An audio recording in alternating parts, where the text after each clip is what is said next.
of the American education system can be traced back to something called the Prussian Empire. The Prussian Empire is the empire that made up modern-day Germany, and these Prussians were geniuses at controlling the masses. See, in the late 1700s, Prussia invaded Poland, and they won. Prussia now occupied Poland, but the Prussians now faced a new problem. Sure, they controlled Poland, but how were they gonna get the Polish people to accept their new German rulers? They were the colonizers, the enemy, and yet somehow they needed to get the entire population to throw away their Polish identity and to accept Imperial German nationalism. But the Prussians weren't stupid. They knew they had no chance in changing the minds of the adults. The adults were proud Polish people. They were set in their ways. There's no hope in converting them. But the children? The Polish children were much more moldable. And if they could attack the children, they could decimate Polish culture in just one generation.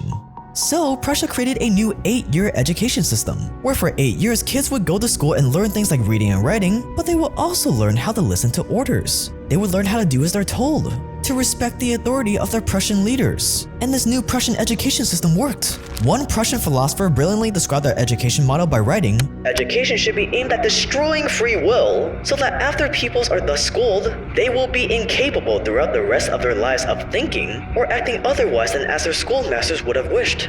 When the technique has been perfected, every government that has been in charge of education for more than one generation will be able to control its subjects securely, without the need of armies or policemen. It was as poetic as it was true. Basically, if you want a submissive population that you can rule over, you have to destroy their free will. You have to condition them not to think. Thinking is the enemy, and you have to start this conditioning when they're as young as possible.